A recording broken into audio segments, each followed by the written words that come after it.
Of Mr. Allard's Neighborhood. This is the place where you're entitled to Brad's opinion. And now for your host, Brad Allard. Hi, yes. Back in the home studio. Wow, we were in that studio, Local Legends, for about 2.5 weeks straight, which has got to be a record for us. Of course, Taylor likes it. You like those studio shows better, don't you? Yeah, they're always more fun. I almost said funner. They're more fun to funner. produce. They're funner. That's good. They're more funner. They learned you good English in school, didn't they? Yep. But anyway, we're going to talk today about November because it's coming up much quicker than one thinks. We're going to talk about the elections. Also, just a few other odds and ends. I'm also at the end of the show going to address the school board election coming up and some of the times and dates about that and some of the issues that are being manufactured out of thin air about it. And so we'll be talking all about all those things. But we're going to talk mostly today about what's going on in the world. I haven't talked about that in a while, and I feel like I'm almost like behind schedule if I'm not talking about that in some fashion form. Okay, I'm trying to get all this Facebook business together. This is always a lot of fun. It really is trying to get all this together because you're doing it on the fly and you're doing it with as best you can without trying to stumble and mumble and all the way through it. How are you doing, Taylor? I am well. Taylor, I'm here. you still there? I am. Can you hear me? Okay, he must be going off Hello. off the mic for a few minutes. But anyway, it's the joys of live broadcasting. I'm just here as Municipal Matters. I'm sharing it with that one. It's one of my favorite postings. I particularly in this coming election, I would spend a little time on Sarah Carlson's Municipal Matters page because there's a lot of information, a lot of misinformation going on out there, and so you need to be able to differentiate what's true and not true, and it's being sand in the gears, and what's the actual truth of the matter. Also, here I'm sharing it with a group I just joined, Burleson Residents and Neighbors, which is a nice group because it didn't get into all the trash and hair pulling that a couple of these other Facebook pages can get into. So that's always a good thing. One more. Who else I want to share this with? I'm looking to another group here at 817 Life, Shandy Stocksville. She's right now enjoying a trip in Scotland, so it's I'm kind of envious to say the least. Anyway, back to the matter at hand. Taylor, send me a link to the Facebook page for my phone if you don't mind when you get around to it. Okay. Anyway, where do we start? First of all, when we talk about let's talk about the sponsors. That's what I want to talk about first. What am I talking about? I'm going to talk about the sponsors. So we'll start off with Daniel over at CrossFit Burleson at 317 Southwest Wilshire. Daniel's an old friend and a good man, and I'm very privileged to know him and have him as a sponsor. It's over off of Wilshire behind the Stone Soup Strip Mall there, and so you can go by, see the membership, see the outfit, see what's going on, see the plans. They got trainers, they got regimens, they got the whole thing. So we're not talking about just, go out there and throw iron. They're going to be out there to help you and whatnot. So check out 317 Southwest Wilshire, CrossFit Burleson. Also check out, while Shandy's on vacation, she's still messaging with people. And she's still in contact with her clients. So check out Shandy Stogsdill's page. Shandy Stogsdill with the Stogsdill group. She really knows what she's talking about, and she's going to be on the show about mid-August. All right, after school starts and whatever else, because she has youngins still in school. And so we're going to talk about what's going to be happening in real estate and the real estate lending rates. Thursday, it's projected, either Wednesday or Thursday, is projected that the Federal Reserve may raise interest rates, and that's going to be Thursday's topic. I'm trying to line up a guest for Thursday, and I don't want to say who it is because I don't want to put any kind of undue pressure on him because he's trying to work out a schedule. If it doesn't work out, we'll go later in August, and so no big deal. But if that's the case, then I'll be talking about the economy on Thursday. Anyway, Stogsdill groups, you need to talk to Shandy if you need to know what's going on. Also, thank you to Rex over at the Russell Wealth Group, myfinancialbox.com. Hit the link, get to know him, have some coffee. The market's going up, it's going down. It'll help you with your 401ks, your retirement plans, your college savings plans, all the other plans you have in your dream house there. He wants to help you with all of those things. So help Rex help you. That's what I'm trying to say if I'm stumbling over the words. Anyway, Rex can help you with what you got going on. So hit myfinancialbox.com, hit the link, get to know him. Also, Gala Moore's over at Southern Gym. Things are doing well, I hear, because everybody goes in that store really comes away very impressed with Southern Gym because it has great inventory, it has great service, has great staff, including the beloved Miss Robin here. And so it's a good place to go. And so if you're looking for something to commemorate a special occasion or an engagement ring or anything of those sorts, she got the whole thing: inventory, service, cleaning, appraisal, the whole 9 yards. So it's top of the Windmiller building. Also, not Gayla, I'm sorry, Michelle Humphrey. Michelle, hope you're doing well over at Hotworks. This is a good place to do your workouts because it's so hot outside that you do these workouts and get the same benefit of an infrared workout without all the stress on your body. Plus, it's in a controlled environment, a secure environment with professional assistants there, and have 11 different programs. And so it's really worth looking at. A lot of people I know have been using Hotworks, and they just swear by it. They think it's great. So um, go ahead and take a look at Hotworks. And Mandy Harmon, the creator of this wonderful hat that I'm wearing, also those coffee mugs. Mandy Harmon over at Creative Concepts by Mandy. She really knows what she's doing. She has all the kind of promotional items you want: pins, hats, cups, shirts, banners, even some more creative things than that. If you want to have some sort of promotional item, gifts for your company or whatever else, she's the one to do it. So give Mandy a holler over to 1187 there, Creative Concepts by Mandy, and she could set you right up. Okie dokie. Let's talk about the elections, I guess, if you will. Here's the thing. Prognostications about elections are as good as the paper they're written on, and that's about it. And they're good for today and then maybe not tomorrow. But there's been some consensus about what's going on in these elections and whatnot. Now, you need to distinguish between propaganda and the real news. Both sides are saying, oh, we're going to do great in November. The Democrats off the record are much more worried about it, but they're not conceding anything in public. And they're not thinking that they're going to be headed for disaster. The Republicans, of course, are saying that they're going to wipe everybody out, and it's going to be the biggest landslide election in 20 years, and on and on and on. I think the truth lies somewhere in between what's going to eventually happen. And I think that what's going to happen, to summarize what's going to happen, is late October, you're going to see the race break one way or the other.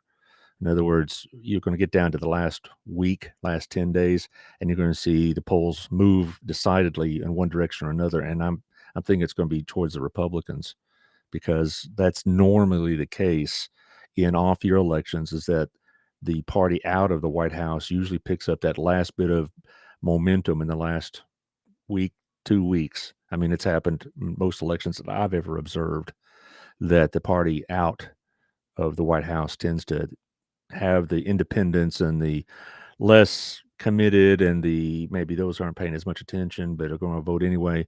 They quite often break the challenger's way. So that's could happen. But anyway, let's look at some of the stuff that's going on here. Originally, Charlie Cook's political report, which is very well respected by the political prognosticators in the parties went on. Originally, it predicted that the Democrats may lose up to 35 seats. Now they've lowered that to maybe 25 seats. Why? Is because what's happening in a couple of races, that Republicans do what Republicans do best, and that's nominate unelectable candidates. And that's certainly the case in the Senate, and I'll get to that in a minute. But also is that you're having Democrats maybe perk up a little bit about this election and realize, well, maybe I do need to get involved in it. So my guess is that right now, what I'm reading, according to Cook and some other of these prognostication outfits, that the Democrats will probably lose about 25 seats, maybe 30. But they were talking about a month ago, they're talking about 35 to 40 to 45 even in some of these things. I thought that was a bit overly generous to the Republicans myself. I really thought there's no way they're going to pick up 45 seats. And part of the reason is that two things. One is that the Republicans won seats in 2020 that unexpectedly. You don't see a situation very often where a party loses a White House but picks up seats in the House. I mean, it's very rare, and it happened 2 years ago. So they already picked up 11 seats that probably would have gone Republican in this cycle, but they went a cycle early. Okay, so there's part. Second of all, now that the maps have been redrawn, both sides have been engaged in gerrymandering, and there's only really about 30 to 40 truly competitive races. Right now, the Real Clear Politics has 33 races listed as toss-ups, okay, and that either side could win, theoretically. Now, most of those toss-ups are being currently held by Democrats, and it's not likely that the Democrats are going to lose all 33 of those seats. If they did, then that wipeout prediction would be true, because there's the Real Clear Politics page has already conceded several seats over to the Republicans that are currently being held by Democrats. I'm going to look on their page right quick because I got the information right here. Boom, boom. Let's see what we got here. Right here, the Democrats, there's several seats that are leaning Republican that are currently held by Democrats, about 15. And so that's where the 15 may come from, is that there's like I said, for example, Arizona 6th or Texas 15 is a Democrat held seat, but they're saying right now it's leaning towards Republicans. It's down near South Texas, which is another factor in this race. Any other races? There's a couple that are toss-ups down there, down Texas 28. By the way, Texas 15 was the one that was won in a special election last month, and that was a surprise to the Democrats, to say the least. But I'm getting off the track here. I'm saying is there's already 15 seats that the Real Clear Politics has conceded over to Republicans. And you look at the toss-ups, and there's 1, 2, 3, 4 Republican seats total. The rest are all Democrat-held seats that are toss-ups. And so I'm pretty sure that the House is going to go Republican. And there's good and there's a danger zone. And what I mean by that, in the House being taken up by Republicans. One thing is we won't have some of these goofy ideas being proposed, like Nancy Pelosi's proposing. Like they passed again an abortion bill 2 weeks ago that is even more liberal than the majority of states that allow abortion. And that this federal law, if it were enacted, which it won't be, of course, but if it would have overturned abortion laws in all 50 states, and again, including states that allow abortion, in favor of a much more liberal anytime, anywhere, any place kind of attitude. And so that hopefully those kind of stunts won't happen. On the other hand, I'm afraid if the Republicans take over the House, we're going to be hit 24/7 with Hunter Biden stories and Hunter Biden investigations, and guys on the far right yelling for Joe Biden's impeachment, and on and on and on. And see, that's what drives me nuts, is that I wish if the Republicans take over, they would just legislate and leave the theatrics to Fox or somebody else. Yes, I'd prefer a more conservative legislative agenda, but I don't want to spend all my time hearing about Hunter Biden. I don't want them spending all their time yelling, well, Joe Biden didn't say please and thank you at lunch line today, therefore let's impeach him. We don't need that. I don't want impeachment to become the go-to for every party that runs the House when they have a different president. So anyway, so you got that going on. Now, as far as the Senate, right now it's 50-50, of course. And I read two different prognosticators. One was Cook, and he said right now the chances of it being still remaining even after the elections is pretty good. It's even a possibility the Democrats may pick up one Senate seat. Whereas 538, another prognostication compiler, said that it's 50-50 that it's going to remain deadlocked at 50. Now, I read an interesting article by Newt Gingrich yesterday. He wrote it for Newsweek, and he is absolutely convinced it's going to be a massive tidal wave, and the Senate's going to change dramatically, and the Republicans are going to pick up about 5 to 6 seats in the Senate, because the national trends, which I'll get to in a minute, the national trends are all breaking Republicans' way. I'm not nearly as committed to that idea as he is. Mr. Gingrich, like I said, is convinced that the Senate's going to go heavily Republican. The reason why I say that it's may not is two things. One is that the Democrats that are currently currently holding the seats are well financed. Okay, they're getting a lot of money. Some of that money I really object to. George Soros has no business getting involved in our elections, but he gave $1 million to Beto O'Rourke last week, so there you are. But anyway, technically Soros is an American citizen, but I just think he's a malevolent presence in our politics. But anyway, there's several states that are toss-up, and several of these toss-up states are currently held by Republicans or they're open seats. The current toss-up states are 7: Nevada, Arizona, Wisconsin, Pennsylvania, New Hampshire, North Carolina, and Georgia. Now, the 2 states that concern me most in the Senate as someone who favors Republicans is Pennsylvania and Georgia. Pennsylvania is an open seat, and it's being contested by Dr. Oz, Mehmet Oz, and the Democrat candidate, doggone it, Fetterman, John Fetterman, that's his name. Fetterman's a kook. All right. He's much more liberal than typical Pennsylvania. He wants to ban fracking. He wants to, he has, again, a much more aggressive abortion regime than the state of Pennsylvania currently allows. He's, very much a proponent of critical race theory and things of that nature. He also had a stroke about 4 months ago and has hardly been on the campaign trail. But that being said, Dr. Oz hasn't been on the campaign trail either that much. That's what concerns me. Oz is not a bad candidate. He hasn't been aggressively taking advantage of Fetterman's absence.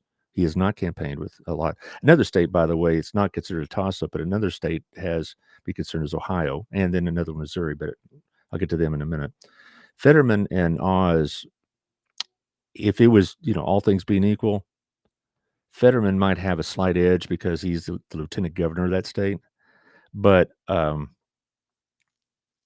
still, Oz should be campaigning better than he is. His policies are fine. He's not a bad man. He just hasn't shown much enthusiasm for the race as of yet. Another one that's got me concerned is Georgia, because Herschel Walker, man, one of the greatest runbacks anybody's ever seen, is a terrible candidate. Okay, it's not just all the flaws in his own life that make him vulnerable to criticisms and accusations of hypocrisy. The fact that during this campaign, it's been discovered he has, children by other women and others, all this business and whatever else. But he's just not a good campaigner. And the person he's running against, Raphael Warnock, the Senator Warnock, who is the pastor of Ebenezer Baptist Church in Atlanta, the same church that Dr. King preached at, he's not without his flaws either, because there has been accusations and some credible reporting that he's used campaign money to pay hush money to settle sexual harassment cases or something along those lines. Well, not so much sexual harassment, but just complaints. I'll just leave it at that. But I think it was sexual harassment. And if I'm wrong, I'm sorry, but I don't think I am. But anyway, the point is that you're having a situation where the campaign is not going very well for the Republicans, and the reason, at least in Georgia. Okay, here it is. I'm looking more clearly. He was arrested for obstructing a child abuse investigation. Okay, this is from CNN's. That was one of the things that asked him. Also, he was accused of harassment by his ex-wife. So you have that article. So I thought that was something along those lines. I want to make sure. So his ex-wife is, fighting an attempt to subpoena her, and basically saying that he was on and on. It doesn't matter. I'm getting off the topic, but anyway, he's being accused of those things. Now, another state that has me concerned is Ohio. Like I mentioned, it leans Republican, but their candidate, J.D. Vance, is terrible. He hasn't campaigned worth a lick, and he hasn't done a very good job when he's done it. That's a state that should easily be Republican, but it's still in the toss-up category because the candidate's so bad. And he's running against a guy named Tim Ryan, a congressman from the Cleveland area, which he's a typical Democrat. He's nothing outlandish or weird. But this should be a walkover, but it isn't. Same thing in Missouri. The Republicans are about to nominate somebody with tremendous flaws, and a guy named Eric Greitens, who used to be their governor, and now had to resign because he was accused of wife abuse, which turned out to be somewhat overstated by the courts, threw it out, and all this other stuff. So I get that. But he's not a really good candidate for the Republicans in Missouri, but they're bound and determined to put him in office. There have been 2-3 other candidates that had been put into office by or nominated by the Republicans that just give me real pause. So it's about to happen in Arizona too, for that matter. As I look at this map. All right, get it back together. I got a little bit, off the track about Mr. Warnock. Okay, so now, as far as the issues, the Democrats were convinced that the overturn of Roe versus Wade last month would be a major, major push and getting them back up to par with the Republicans in this race. They were convinced that the Democrats were going to maintain some seats they may have lost otherwise, that their voting turnout's going to be generated and much more enthusiastic because of the Roe versus Wade overturn and things of that nature. Yet the polls haven't shown that. Right now, you look at the polls, and what is the number one problem? Inflation. And number two is the economy as a whole. And I'll be talking about that Thursday because Friday or maybe Thursday evening, they may be announcing the growth or lack of growth in the economy for the second quarter of 2022. And if it's a negative number again, like it was in the first quarter, we would be officially in recession. But I'll save all that for Thursday. Third problem is crime. Fourth is border issues. Abortion is way down the list. Education comes before it. Abortion does come before climate change. And it has picked up in terms of its numbers, its importance to voters. But here's the thing I've always said about this abortion issue. For people that this is an issue, either on one side or the other, they already vote. They already make make it a top priority. And so, yes, you may get pro-choice voters out there that maybe not be inclined to vote in a midterm, but you're also going to get some pro-lifers as well. And also, when they say that the abortion issue itself is raised in importance, it's gone from like number 9 to like number 7 or 6 in terms of importance in this election. It gives you the impression that rise is completely fueled by the pro-choice side of the argument. That's not true. It doesn't differentiate between that. For pro-life people, the issue may become more important now, knowing that it's in their hands as opposed to having, or being a done deal by the courts. And so if it did rise a few slots up in the priority of voters, it could be fueled by both sides of the argument, not just people angry about the Roe being overturned, but also people that support Roe being overturned. So you have to be real careful how you interpret those polls. But again, what I'm saying is the vast majority of the voters, when they go to the polls, are going to be looking at the economy, inflation, recession. Some people are going to be very upset about how we pulled out of Afghanistan. Some people are going to be very upset about the lack of movement on certain social issues. Everybody has their own reasons. But the point is that none of these reasons favor the Democrats. The economy is at best in fair shape. When Biden's press secretary, Corinne Jean-Pierre, gets up there and says, the economy is the best it's ever been, only a fool would believe that, and even a bigger fool would say that. The economy isn't a complete trash, but it isn't great. It isn't very good at all. Inflation is a problem. We are declining in terms of production. Yes, they talk about all the jobs being created, but we still have fewer people working now than we did 3 years ago. So we have real problems. Gas prices may be coming down, but there's a reason for that. Why are gas prices coming down? Because we're not driving as much. They're not coming down because we hit much more supply and the market's picking up the slack, and the Arabs, whom we had to go beg to increase production. Again, I'll be talking about that on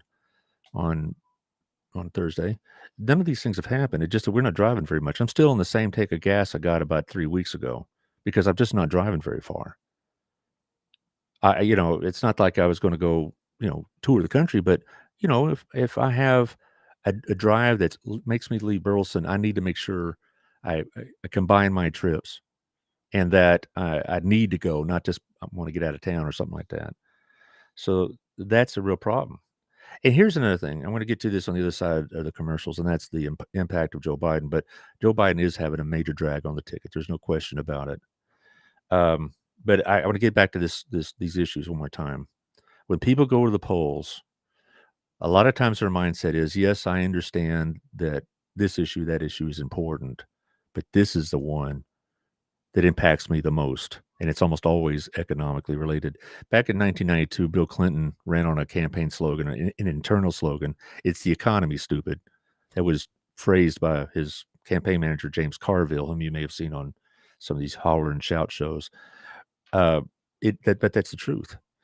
Unless we're in the middle of, a major military conflict, the economy always trumps everything else. Yes, you may have negative feelings about the abortion issue or the climate issue, whatever else, but most people don't vote on that. They vote on, will I have a job? Will I have enough money? Why is things so expensive? I can't fill up my tank without, bankrupting me, blah, blah, blah, blah, blah. You know the drill. That's what gets people out to vote. And so that's going to be the major factor. Now, on the other side of the commercial, we're going to talk about Joe Biden's impact on all this and some of the things that have been happening. And then I'm going to talk about something more close to home, our elections. Okay. Anyway, so let's go on with the ads. Start off with Otto at our place. Thank you, Otto, for all you do. By the way, on a side note, tomorrow I'm going to have Jennifer Woods at the Harvest House, and Otto will help me get in touch with her, and I'm going to talk about Harvest House a little at the end of the show. But I thank you, Otto, for putting this together because I really, really, really like Harvest House and always have. Even when I was at BHS, we would do stuff together through the student council and such, and our place made it possible, and our place is a big sponsor of Harvest House. So thank you, Otto, for all you do and all you provide to our community, not just good service and good food, but just good community.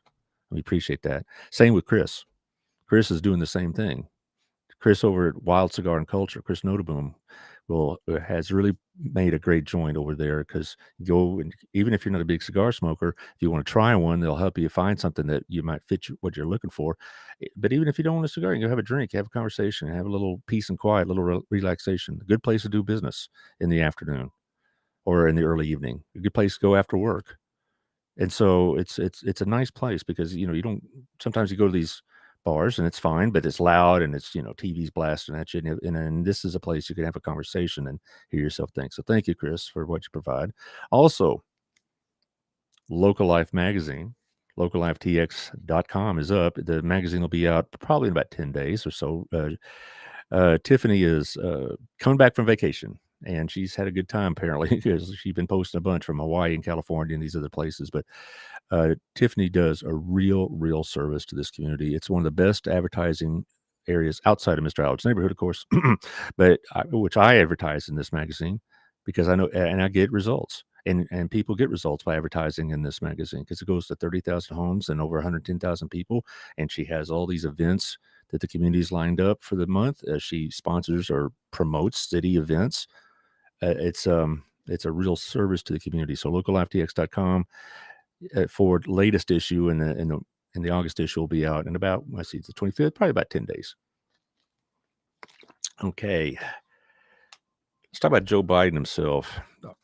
Right now, currently having COVID, according to the reports, not serious. I believe that to be the case. I don't think I don't know, of course, but I don't think his COVID is potentially fatal. I guess it could be at his age, but that's not something to wish for. Even if we dislike Joe Biden intensely, we don't wish for that. We wish for his good health, and doesn't mean we have to like him, didn't like his policies, but we don't want.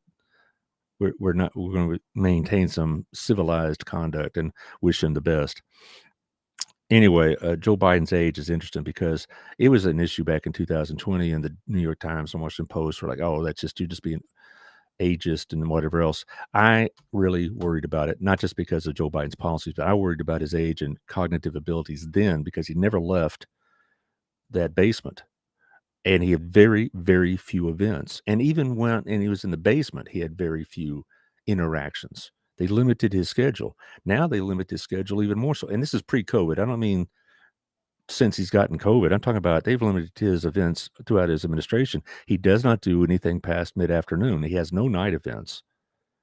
Everything that's scheduled with the president is going to be done in the morning or early afternoon. He does every weekend, every weekend, except for this one because of COVID, he goes back home to Delaware, to his beach house in Delaware. That's all well and good.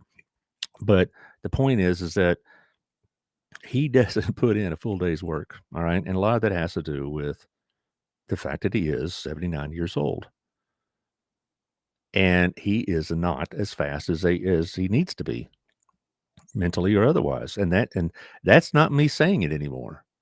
This came out last month, and the New York Times had a disastrous poll, 33% approval rating, and you had people, Democrats, off the record saying he's too old. And now what you're getting now is editorials, opinion pieces, reporting from unnamed Democrats, on and on saying, please don't run in 2024, Mr. President, you're too old.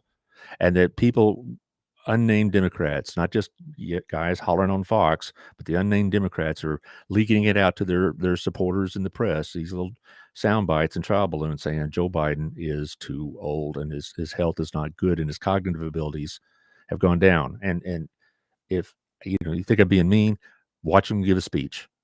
Just watch him give a speech because he's staring right at that teleprompter the whole time and reading the instructions real time.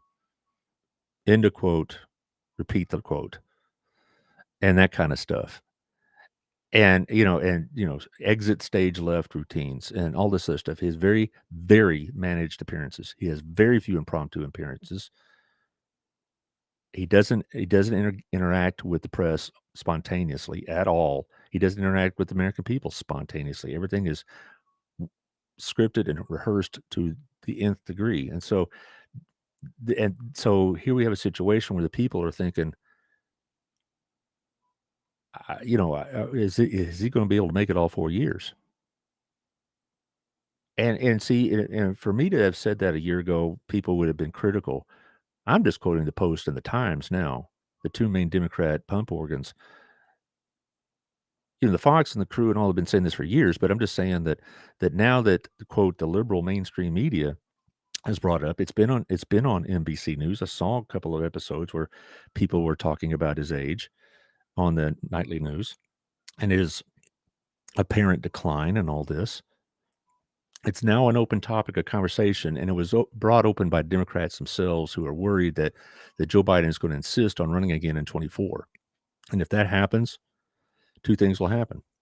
For one thing, if he is nominated again, which I doubt, it'd be a disaster. Second of all, you're going to have a situation where a sitting president's going to be challenged by his own party, like happened with Jimmy Carter back in 1980, or Gerald Ford by Reagan back in 76. It's very rare that happens, but I could see it easily happening now. Another thing's going to happen on a side note is once this is election over, you're going to start seeing people declaring for 2024. Primarily Republicans. You'll see Trump certainly do it, which that's a whole nother conversation piece. And DeSantis maybe and things of that nature. But as far as 2024, you'll probably before Christmas of this year or at least early next year, you'll start seeing people lining up to want to run, which fine, great. But that's the point. That's the issue here is that his age is a factor. His performance is a factor. It's not been good. The Democrats expected more from him, and I don't know why. Joe Biden has never been a leader. He's always been a follower. Wherever the Democrat Party was heading, Joe Biden would jump to the front and act like he was leading the parade. That's his whole history as a politician. He's never been at the forefront of ideas and agendas and leadership of his own party. When all those years as senator, he basically was just there to make odd quotes and weird statements. The press would always go to him for statements on things, and he interpreted that as their respect for his intelligence. What they were looking for was him to say something stupid and some sort of gaffe, which they could make a big deal out of, which he provided quite often. One of my favorite Joe Bidenisms is when he was running in 2008 and the economy was kind of scuffling along a bit, and they asked him what he would do. He said, well, I'd do what Franklin Roosevelt did in 1927. I get on, or rather 1929, which he wasn't president at the time. I'd do what Roosevelt did in 1929, get on the TV and explain what I was doing. Well, TV wasn't available then, and Roosevelt wasn't president then. And people would laugh, well, that's just Joe. Now it's not so funny when it's the president of the United States. But anyway, my point is that Joe Biden will be a tremendous drag on the ticket in November. There's no question it will be. Midterms are often a referendum of the president in charge. They were for Trump. He got pounded in 2018. They were for Obama in 2010 and 14. He got absolutely blown up in 2010. George Bush, 2006. The last time there was a midterm that favored the person in the White House, the party, in power in the White House was 2002, when we were just coming off the Afghanistan invasion and still going on at the time. So it's been 20 years since a party in power has benefited at the midterms. So it's not going to happen this time either. As far as other things, I want to just spend a couple minutes on this one on the border situation down south. It's funny. I'm reading in today's paper, the mayors of New York City and D.C. are complaining about Abbott and Doug Ducey, the governor of Arizona, busing illegal migrants up to their cities. Say it's causing a great deal of strain and stress on their services and their homeless shelters and those other stuff. First of all, let's be clear what's happening here. It isn't like there's a bus warmed up, ready to go, and as soon as they cross over, boom, we throw them on the bus and take them out there. No, these people chose to get on the bus. So getting food and transportation, and probably they have relatives near these locations. So everybody that's been bused in these buses has done so voluntarily. There is this Democrat proposal that we're shanghaiing these guys at the border and dragging them up there by the hair is false. Every one of these people wanted to go there.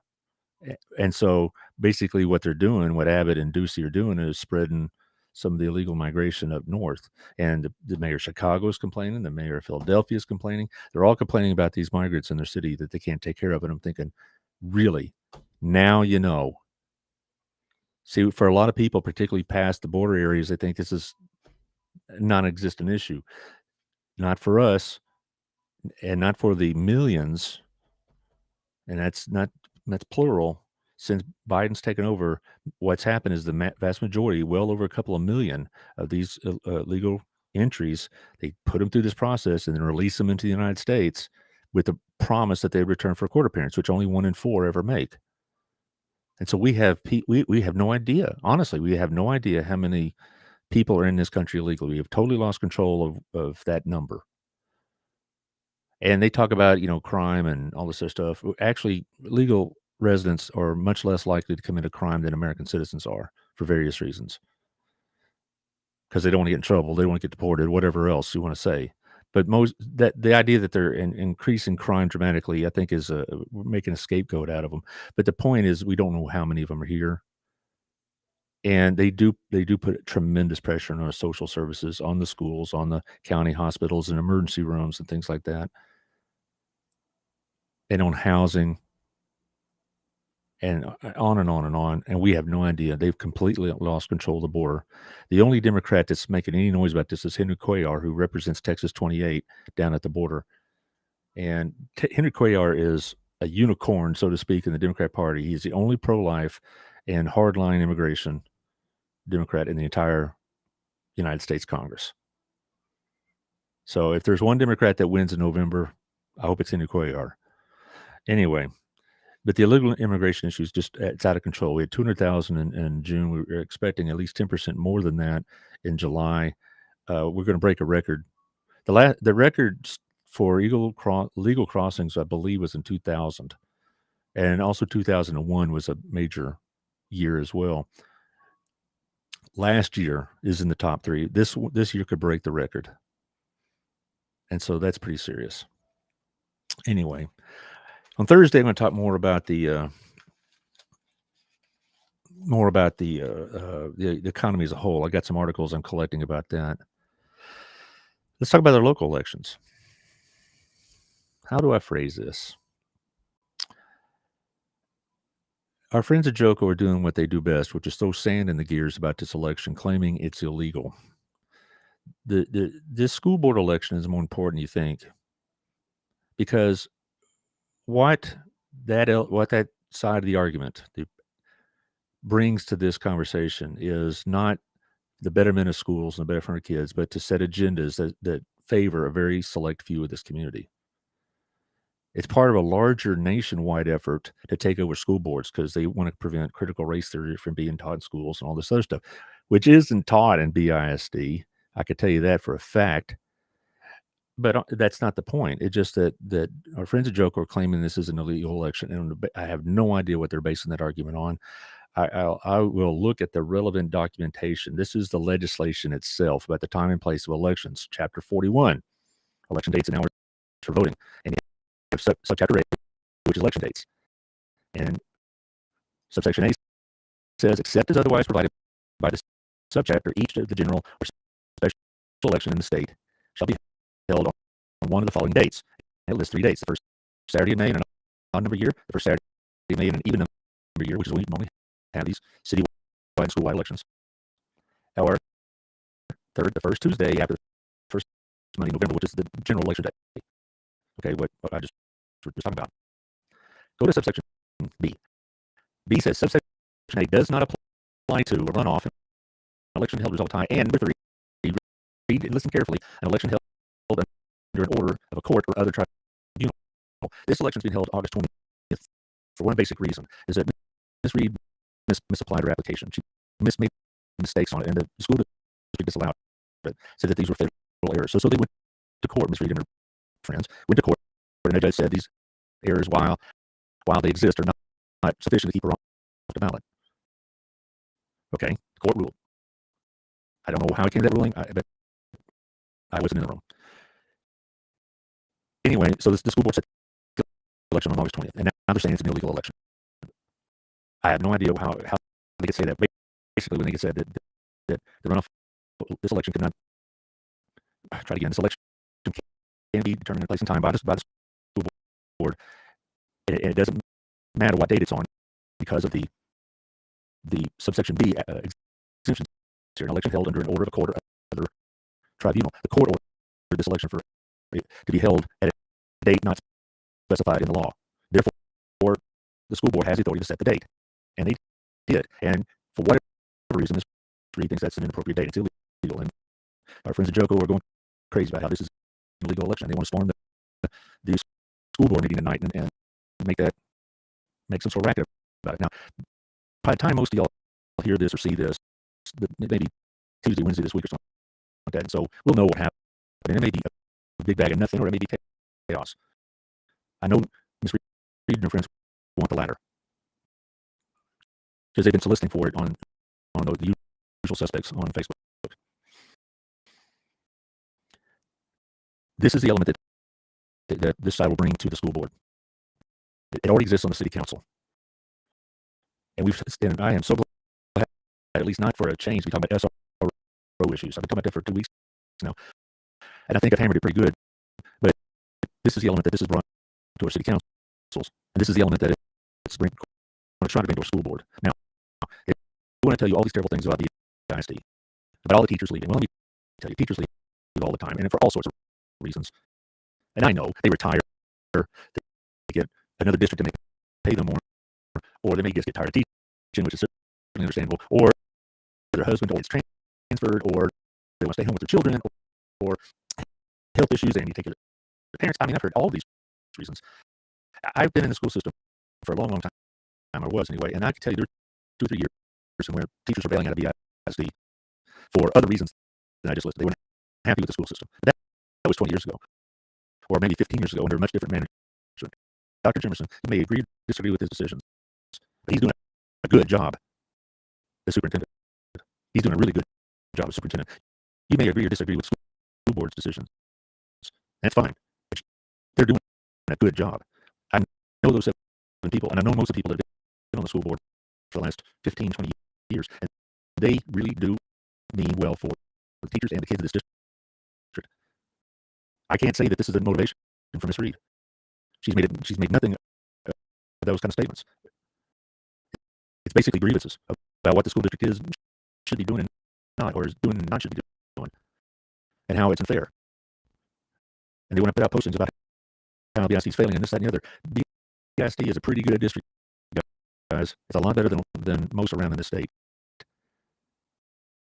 Now, again, I'm going to tell you that everything that they ever did, I said, you betcha I was on board. I can tell you, if you know the history I have with BISD, about 12, 13 years ago, for me, say these kind of things have been very out of character, because at that particular point, that particular administration down the street, I had real issues. I had none with Mr. Crummell, and none with Dr. Jimerson, nor the staff. I thought Crummell and Jimerson did good jobs. Y'all could disagree, that's fine. But the point is that the motivations for running should not be grievance. You don't run these kind of campaigns and say, BISD sucks, and I want to serve the children. never going to be a district that isn't in need of improvement. There's never going to be a district that all the decisions that turn out to be, you think are going to go one way and they turn out to be the best decision. Maybe you choose option A and it turns out a few months later option B would have been better. Welcome to the reality. Name me an organization, private or public, that doesn't have those kind of situations where a choice they made in retrospect may have been better doing something else. All I know is that when I had Sean Miner on the show, we listed all the things. This was last Monday, by the way, if you want to look it up, which I encourage you to do. All the things that BISD offers. Is that something that Ms. Reed would have wanted and supported if she had been there, or is she running on grievance? We have early college prep programs now that children can leave our system with an associate's degree. And if you're not familiar with that, the children that go to that school are picked because of the likelihood of them not attending college. These kids that come out of the early college program with that associate's degree are not heading to Rice and Harvard and Yale. They're probably going to go to UTA, but they may not have gone to UTA or North Texas or Tarleton had they not had that head start. We have tremendous training programs at Centennial and at BHS and at the STEAM Academy. We have a great special ed program. People move to this district for special ed. I was talking to a woman at the farmer's market on Saturday. She's the lady that sells zucchini bread, and she has a child entering BISD, and we got to talking, and she was saying that she was so glad she lived in Burleson because her child that was going into BISD was of special needs. And her son's therapist said, "You're fortunate to live in Burleson because they have such a good program." People move to this area for the AP programs. People move to this program because they have opportunities in this district that didn't have in their own. That needs to be kept going forward. We don't need candidates who are going to go in there and blast our system and expect us to follow their lead. So let's look at the voting dates, just to make sure we're clear on some of this.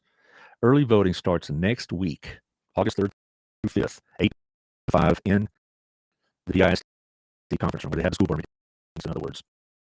Okay, 8 to 5, August 3rd through 5th. Then August 12th, 8th through 12th, say it right. August 8th through 12th at the school board meeting room, 8 to 5. Then a Saturday, 7 to 7, August 13th. And then again, another early voting, 15 and 16, 7 to 7. Okay, now I'll post this on the Facebook and my page.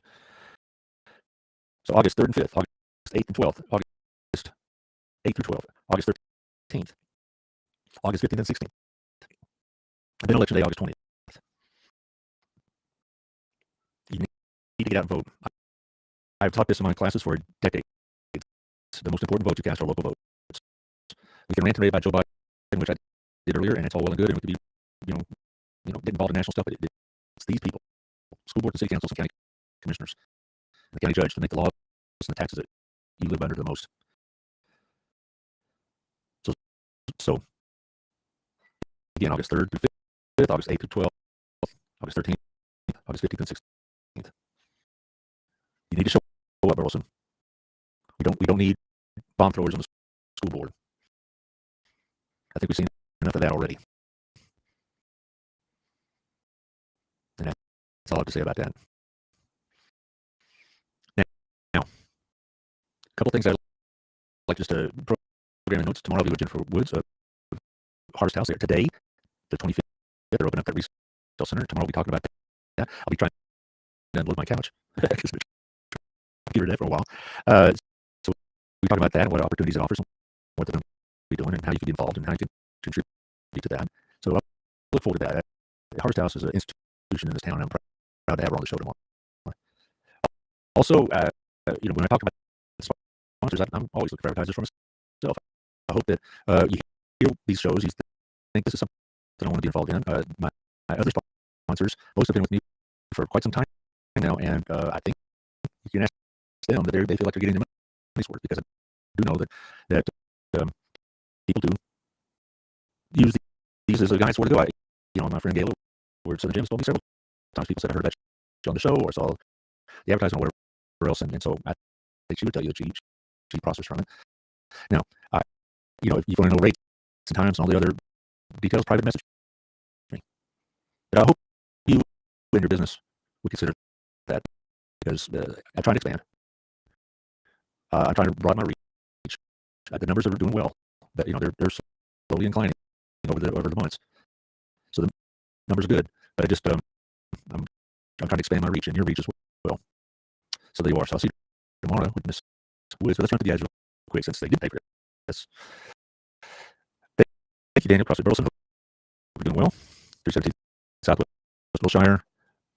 Excuse me. Check out the agenda, what they have for you, the workout plans, the membership plans, the whole thing. They have trainers to help you through that, so you're not just there on your own. So check that out. Also, Shandy, hope you're doing well in Scotland. I love that country. I've been there many, many years ago, and I love it. I'd go back again if I could. That's why I need more sponsors. Send me to Scotland. Stogsdill Group, Shandy. She really knows her stuff. I'll have her on about 3 weeks from now, and she'll have all the data. She doesn't just show up. She has the data, and that really makes for a really, really informative show. So, Shandy, hope you're doing well. Also, thank you to Rex. He also has the data. I'm going to have him on. It's been more tentative right now. We're trying for mid to late August. I'm trying to get my August schedule together, and it's about half full. But he also knows his stuff as well. He's been doing it since 1984, and he has a great track record. So check myfinancialbox.com, hit the link, and get to know him. Also, thank you to Gayla. I mentioned her before over at Southern Gym. Go check out the inventory. Go check out the services on top of the Windmiller building.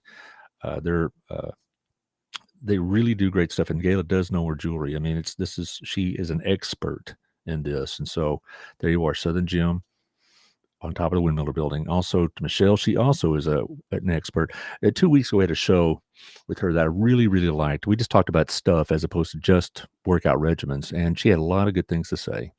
I'm very impressed with Michelle Humphrey. She's a very energetic entrepreneur. So Hot Works, check out the facility on 731 over by the Commons, I guess it's called, by the Kroger and the theater, and by Chicken Salad Chick, which is very popular apparently.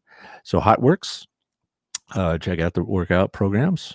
Also, thank you to Mandy, Creative Concepts by Mandy. Lovely hat. I gave away some of these hats and cups and to my family yesterday, and they were amused because I had Mr. Allard's neighborhood wearing these hats, but they really thought they were good quality. They were impressed with it. So check out Mandy Harden and her Creative Concepts by Mandy. Also, Our Place.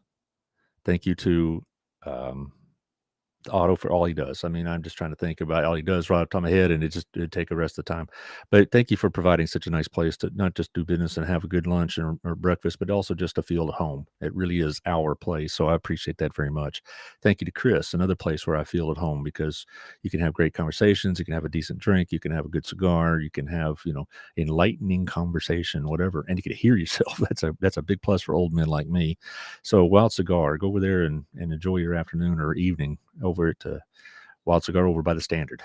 Also, thank you again to Tiffany. I look forward to your meeting. I also got your invitation. I'll be RSVPing this afternoon.